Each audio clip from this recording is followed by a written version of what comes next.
Students, आज मैं इस वीडियो में आपके साथ 3 टॉपिक डिस्कस करूंगी। क्या ऑब्जेक्टिव्स ऑफ स्टैंडर्ड कोस्टिंग के क्या ऑब्जेक्ट है, ट्रेड क्या है स्टैंडर्ड कोस्टिंग के, और कौन से एलिमेंट है जिसके कारण हम वेरीफाई कर सकते हैं। Element are use to verify of standard costing. ठीक है, 3 एलिमेंट में 3 टॉपिक मैं आपके साथ इस वीडियो में डिस्कस करूंगी।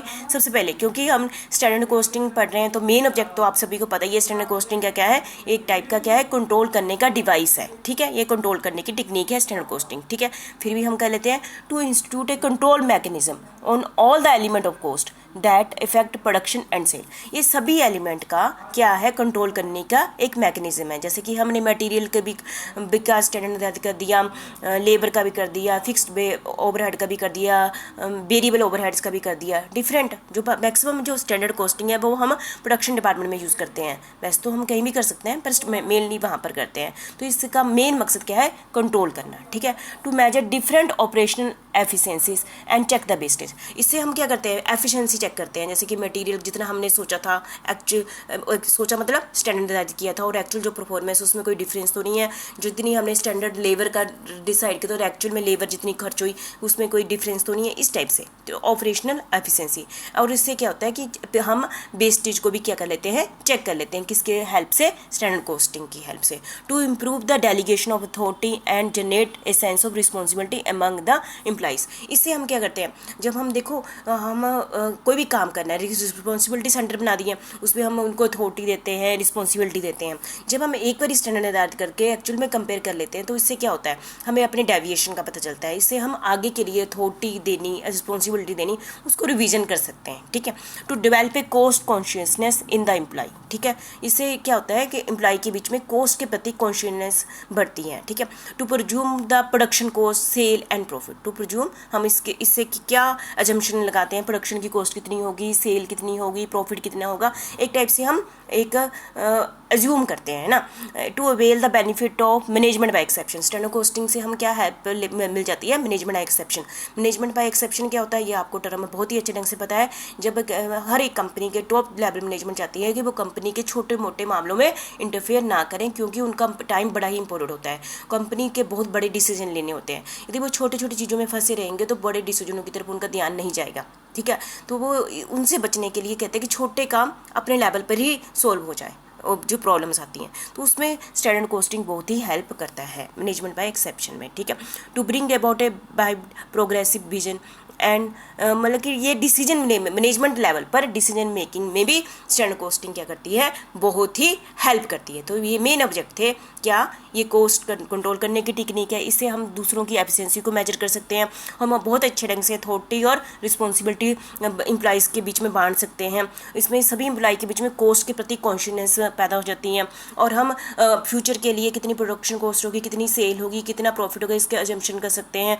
और ये बेनिफिट होता है टॉप लेवल मैनेजमेंट में के लिए, मैनेजमेंट बाय एक्सेप्शन का में भी हेल्प करती है। और हम फ्यूचर के लिए एक हमारा विजन बन जाता है कि फ्यूचर में के बारे में हम थोड़ा सोच लेते हैं। ठीक है, इस हर लेवल पर, जिसके कारण कि वो डिसीजन लेने में हमें क्या मिलती है, हेल्प मिलती है। कौन हेल्प करता है, स्टैंडर्ड कोस्टिंग। ये मेन ऑब्जेक्ट है किसके, स्टैंडर्ड कोस्टिंग के। ठीक है, तो दूसरे नंबर पर हम कर लेते हैं trades of standard costing. Standard costing की जो ब्रांच ऑफ अकाउंटिंग, आपको जैसे मतलब जैसे अकाउंटिंग बोलते हैं ना, जैसे फाइनेंशियल अकाउंटिंग है, मैनेजमेंट अकाउंटिंग है, कॉस्ट अकाउंटिंग है, ऐसे ही ये स्टैंडर्ड कोस्टिंग है। ठीक है, ऐसा नहीं है कि आप स्टैंडर्ड कोस्टिंग मैनेजमेंट अकाउंटिंग में पढ़ रहे हैं। स्टैंडर्ड कोस्टिंग अपने आप में क्या है, एक अकाउंटिंग है, ब्रांच है इसकी, अकाउंटिंग की एक ब्रांच है। कोई ऑब्जेक्टिव क्वेश्चन पूछे तो स्टैंडर्ड कोस्टिंग अकाउंटिंग की क्या है, ब्रांच है। द प्री डिटर्मिन्ड वैल्यू, ये क्या है, पहले डिसाइडेड वैल्यू है जो होनी है, अभी फ्यूचर में होनी है, उसको प्री डिटर्मिन्ड वैल्यू है। और cost is known as standard cost. ठीक है, द सर्विस और कॉस्ट और प्रोडक्ट इज प्री डिटर्मिन्ड, आपको बता दिया था। Actual cost of the product and provided is, ऐसे है। फिर हम क्या करते हैं, स्टैंडर्ड निर्धारित करने के बाद एक्चुअल कॉस्ट को क्या करते हैं, मतलब कि मेजर करते हैं। तो फिर उससे एक्चुअल कॉस्ट स्टैंडर्ड के साथ कंपेयर करके क्या निकालते हैं, variance are analyse to discover the reason. फिर हम वेरिएंस जो भी उसमें डिफरेंस आए हैं उसका एनालिसिस करते हैं, उसके रीजन ढूंढते हैं। Variance are mention to control with a view to take corrective action. ठीक है, the assessment is made between the standard price and actual cost and variance are mention. ठीक है, ये तो आपको पता ही है क्या स्टेप्स होते हैं स्टैंडर्ड कॉस्टिंग में, ठीक है। Which element are use to verify a standard cost per unit, कौन से एलिमेंट है जो हम वेरीफाई करते हैं स्टैंडर्ड कॉस्ट के पर यूनिट के लिए। सबसे पहले है डायरेक्ट मटेरियल प्राइस स्टैंडर्ड। हम जो डायरेक्ट मटेरियल बिजनेस में देखो स्टैंडर्ड कॉस्टिंग का मेनली यूज़ कहाँ किया जाता है, प्रोडक्शन डिपार्टमेंट में, तो हम देखते हैं कि वहाँ पर जितना भी डायरेक्ट मटेरियल यूज़ किया जाता है ना, उसका प्राइस क्या होगा, उसका स्टैंडर्ड, है ना, ये इसके एलिमेंट है कितने स्टैंडर्ड कॉस्ट के। और डायरेक्ट लेबर रेट स्टैंडर्ड, जैसे कॉस्ट शीट आपने कर ली है ना, वही वहीं से सोचना स्टार्ट कर दो।